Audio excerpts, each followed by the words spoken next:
बच्चों, कैसे हो आप सब? Hope all of you are fine. आज हम करते हैं क्लास 9 की थ्योरम नंबर 8.9। देखिए क्या है। The line segment joining the mid points of two sides of a triangle is parallel to the third side. वो कह रहे हैं कि जो लाइन सेगमेंट है, मिड पॉइंट्स जो ट्रायंगल्स है उसकी जो साइड्स के जो मिड पॉइंट्स हैं, जब हम उनको ज्वाइन करते हैं तो वो थर्ड साइड जो है उसके पैरेलल होते हैं। यानी ई एफ जो है वो मिड पॉइंट्स हैं ए बी और ए सी के। जब हमने उनको ज्वाइन किया तो ई एफ जो है वो बी सी के पैरेलल है। आपको ये बात इसके इक्वल ये बात पैरेलल प्रूव करनी है। ठीक है बच्चे, तो देखिए कैसे करेंगे। ये थ्योरम बच्चे बहुत इंपॉर्टेंट है। Theorem 8.9 very very important.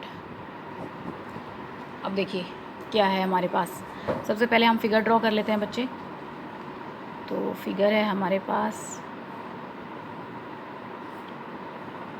ये हमारी एक ट्रायंगल है ए बी सी। अब देखिए बच्चे, यहाँ से ये दो हमारे पास मिड पॉइंट है ई और एफ, ये हमारे पास गिवन है। तो अब आप लिख लीजिएगा। देखिए यहाँ पर क्या है हमारे पास। सबसे पहले गिवन क्या है, गिवन क्या है हमारे पास, E and F are midpoints of triangle ABC of, पहले हम साइड लिख लेते हैं, of side AB and AC। AB का है हमारे पास क्या है, E पॉइंट, तो हम रिस्पेक्टिवली आगे वर्ड लगा देते हैं। इसका मतलब क्या होता है कि E अगर हमने पहले लिखा है तो AB में E जो है वो मिड पॉइंट है और AC में F जो है वो मिड पॉइंट है। ठीक है बच्चे, अब देखिए यहाँ पे आप स्टार्टिंग में लिख सकते हो, in triangle ABC E and F are mid points of side AB and AC respectively. ठीक है बच्चे, अब देखिए हमें टू प्रूव क्या करना है। यहाँ पर टू प्रूव हमें करना है कि EF जो है वो पैरेलल है BC के। ठीक है बच्चे, अब देखिए इसमें हम ना छोटी सी कंस्ट्रक्शन करते हैं। कंस्ट्रक्शन, तो देखिए बच्चे हम क्या करते हैं कि जो हमारी AB है इसके पैरेलल हम एक लाइन ड्रॉ कर लेते हैं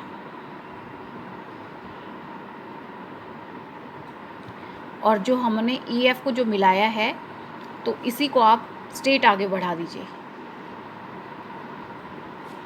ठीक है बच्चे, तो ये पॉइंट हमारे पास क्या आ जाएगा, D। ये पॉइंट हमारे पास क्या आ गया, D। तो कंस्ट्रक्शन में हम क्या लिखेंगे कि draw a line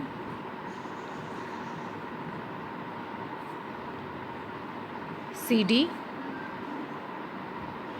and CD parallel to AB।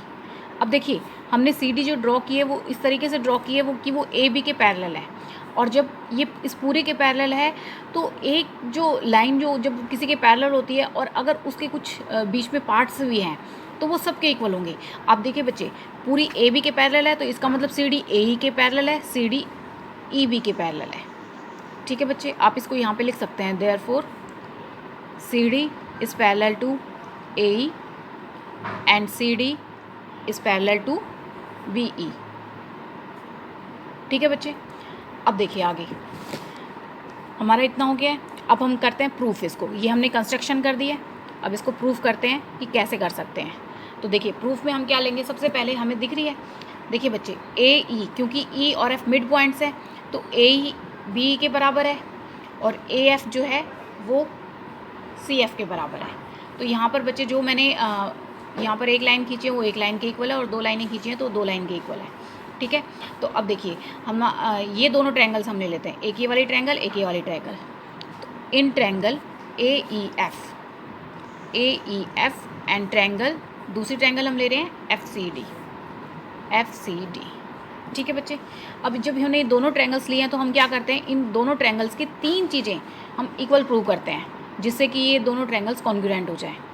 तो सबसे पहले देखिए हमें पता है कि AF जो है वो FC के इक्वल है, क्योंकि F जो है वो इस लाइन का AC का मिड पॉइंट है। तो हम लिख सकते हैं AF is equal to FC F is mid point, क्योंकि एफ जो है वो हमारा मिड पॉइंट है। ठीक है बच्चे, दूसरी बात इसमें यहाँ पर क्या है, देखिए एंगल ए ई एफ, और दूसरे ये किसके हमारे इक्वल हो जाएगा, एफ डी सी। यहाँ से आपको दिख रहा है बच्चे, ये ऑल्टरनेट इंटीरियर, जब भी मैंने आपको पहले बताया था बच्चे मेरी पिछली वीडियो में, जब भी आपको जेड की शेप दिखाई दे, ये जेड ऐसे बन रहा हो या ये जेड ऐसे बन रहा हो, सीधा या उल्टा किसी भी तरीके से बन रहा है, तो ये जो एंगल होंगे ये आपस में इक्वल हो जाएंगे। तो यहाँ से ये वाला एंगल इसके इक्वल हो जाएगा। तो देखिए यहाँ पर क्या, ई ए सी, और यहाँ से हमारे पास क्या हो जाएगा, एफ सी डी, ये वाला एंगल। ठीक है बच्चे, तो देखिए यानी ये वाला एंगल हम लिख दें एंगल ई ए एफ, और यहाँ से एफ सी डी। देखिए जेड की शेप दिख रही है आपको, ये देखिए ये जेड की शेप दिख रही है। तो जब ये जेड की शेप हमारी बन रही है तो इसका मतलब ये दोनों एंगल आपस में इक्वल हैं। तो रीज़न हम क्या लिखेंगे, alternate interior angle, alternate interior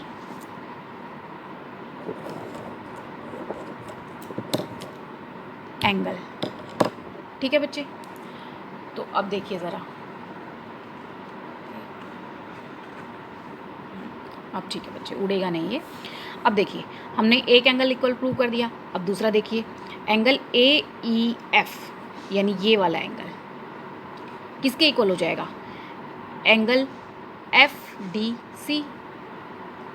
ठीक है बच्चे, क्योंकि ये देखिए यहाँ से भी आपका ये जेड की शेप दिख रही है, तो ये क्या बन रहा है आपके पास, ऑल्टरनेट इंटीरियर एंगल। तो हम यहाँ पे क्या लिखेंगे, A E F, angle A E F is equal to angle F D C, F D C. Reason क्या होगा आपके पास, सेम ऑल्टरनेट इंटीरियर एंगल। ठीक है बच्चे, अब देखिए हमने इसकी तीन बातें इक्वल प्रूव कर दी।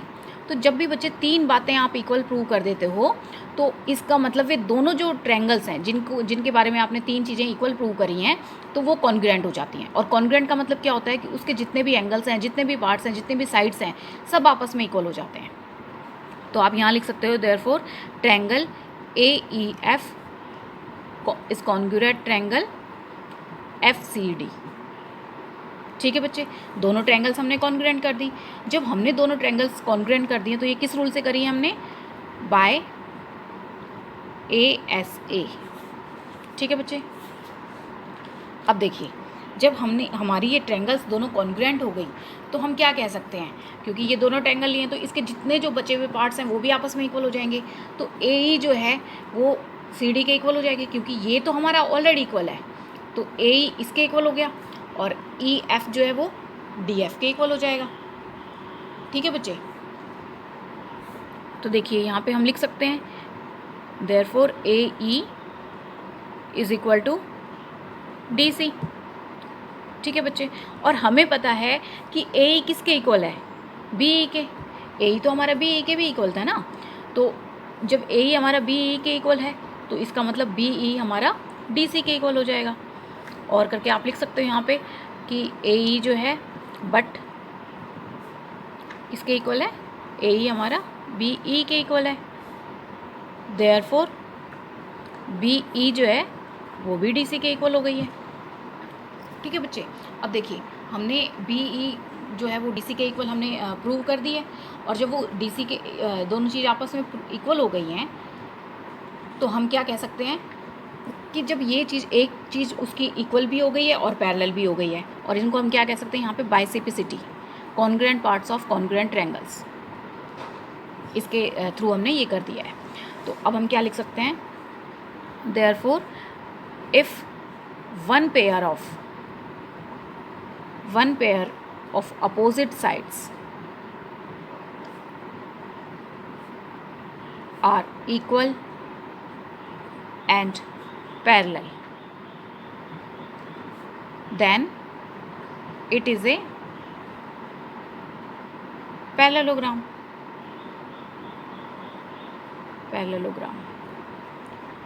ठीक है बच्चे, तो जब हमने ये लिख दिया है कि ये पैरेललोग्राम हो गया तो इसका मतलब पैरेललोग्राम हमारे पास क्या है, ये देखिए बी सी डी ई, तो पैरेललोग्राम हमारा क्या है कि BCDE इज़ ए पैरेललोग्राम।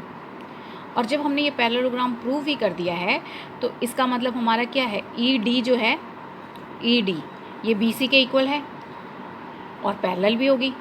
और जब ये ED पूरी इसके इक्वल होगी तो उसका हाफ पार्ट, मैंने शुरू में बताया था बच्चे, जब पूरा उसका होता है तो उसके पार्ट्स भी आपस में इक्वल और पैरेलल हों, तो EF जो है यहाँ पर क्या हो जाएंगे, BC के पैरेलल भी हो जाएंगे।